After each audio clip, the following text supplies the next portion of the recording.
Pasca banjir bandang di dua kecamatan di Minahasa Tenggara, Sulawesi Utara, warga mulai membersihkan rumah-rumah mereka. Puluhan rumah dan infrastruktur rusak akibat terjang banjir.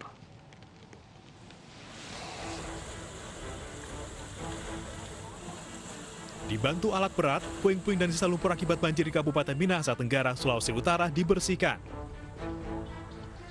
Banjir bandang yang melanda Kecamatan Ratahan dan Ratahan Timur ini merusak 50 rumah.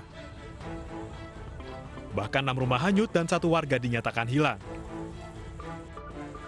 Gubernur Sulawesi Utara meninjau langsung lokasi yang terdampak banjir. Selain melihat kondisi langsung rumah dan infrastruktur yang rusak, Gubernur juga menyerahkan bantuan kepada warga. Sementara kita bawa kebutuhan sembako dulu, ya kan? Kebutuhan sembako dulu untuk penanganan sementara, baru selanjutnya kita lakukan perbaikan infrastruktur. Banyak, jadi saya menghimbau kepada masyarakat yang tinggal di lereng-lereng bukit maupun bantaran-bantaran sungai lebih berhati-hati untuk mengantisipasi kondisi alam yang saat ini terjadi perubahan yang kita tidak sangka-sangka, ya. Warga korban banjir kini masih mengungsi di rumah-rumah warga yang tidak terdampak. Warga berharap pemerintah secepatnya memberikan bantuan dengan membangun kembali rumah-rumah mereka yang rusak.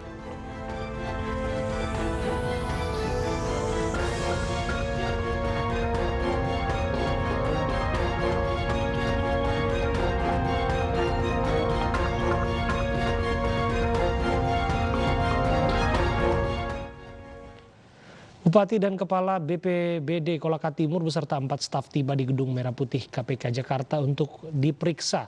Baru menjabat 3 bulan, Bupati Kolaka Timur Andi Merian Nur justru terjaring OTT KPK Selasa malam kemarin.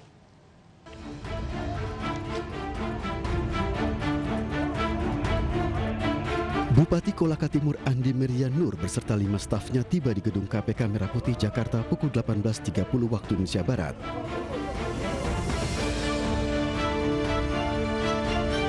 Andi Merian Nur bersama Kepala BPBD Kolaka Timur dan 4 orang lainnya akan diperiksa KPK buntut dari OTT KPK pada Selasa malam kemarin di Kecamatan Rate-Rate, Kolaka Timur.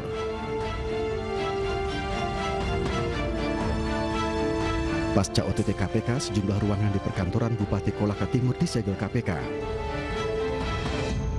Ruangan yang disegel antara lain ruangan Bupati, ruangan pengadaan barang dan jasa, serta ruang dan tempat tinggal Kepala BPBD Kolaka Timur. Saya tadi pagi biasa kita apel dan seusai apel tumben karena tidak ada aktivitas saya jalan-jalan sambil melihat jaringan telekomunikasi karena beberapa hari ini bermasalah dan teman-teman SKPD lain rata-rata aktivitasnya normal-normal dan berkantor seperti biasa. Usai menjalani pemeriksaan awal oleh penyidik KPK di ruang Direktorat Kriminal Khusus Polda Sulawesi Tenggara selama 2 jam, Andi Merian Nur Bupati Kolaka Timur dan Kepala BPBD dibawa ke Jakarta. Bupati bersama Kepala BPBD dan 4 staf berangkat ke Jakarta untuk pemeriksaan lanjutan oleh tim penyidik KPK.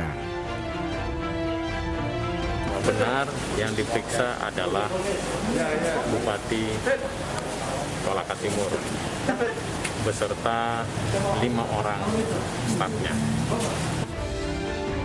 Bupati dan Kepala BPBD Kolaka Timur terjaring dalam operasi tangkap tangan KPK yang dilakukan di Kabupaten Kolaka Timur, Sulawesi Tenggara.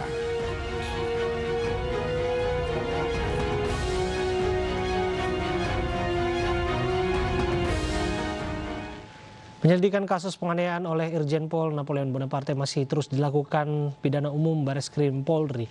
Kuasa hukum Napoleon Bonaparte mengaku kasus yang dialami kliennya merupakan penganiayaan ringan.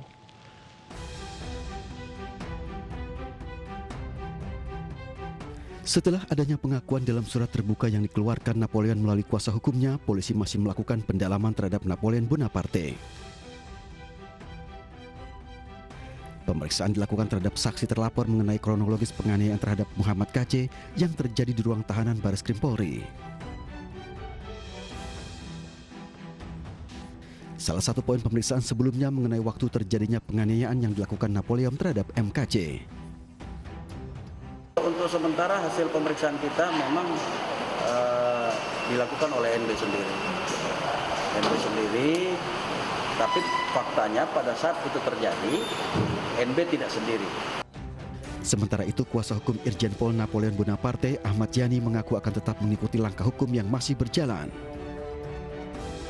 Dan oleh karenanya langkah-langkah hukum kita mengikuti saja. Hari ini Pak Irjen Nopel Bonaparte dipanggil sebagai saksi. Kita tidak tahu apa perkembangan hasilnya. Rencananya polisi akan memberikan keterangan pada Kamis besok terkait kasus yang kini masih dalam penyelidikan polisi.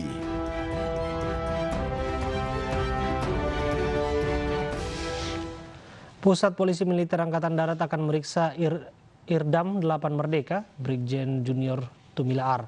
Pemeriksaan berkenaan dengan penyampaian hal-hal yang diduga tidak sesuai fakta.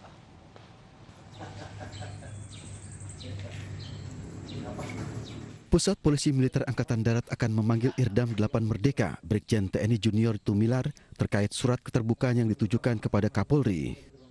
Surat yang ditulis tangan tersebut berisi nota keberatan kepada kepolisian atas pemanggilan seorang babinsa. Kepolisian menegaskan telah membatalkan pemanggilan tersebut. Setelah Kapolres mengetahui bahwa pemanggilan tersebut dilayangkan kepada babinsa Bintang atas, sehingga disarankan untuk tidak diajukan sekarang. Terkait sengketa tanah, Presiden Jokowi dalam acara pembagian sertifikat redistribusi di Istana Bogor menyampaikan pesan kepada Polri agar tidak ragu mengusut mafia tanah. Saya juga kembali mengingatkan bahwa pemerintah berkomitmen penuh dalam memberantas mafia tanah. Kepada jajaran Polri, saya minta jangan ragu-ragu mengusut mafia tanah yang ada. Jangan sampai juga ada aparat penegak hukum yang membackingi mafia tanah tersebut. Saya juga tidak ingin. Lebih lanjut, Presiden Jokowi menegaskan komitmen pemerintah dalam mewujudkan kepastian hukum dan menuntaskan konflik agraria.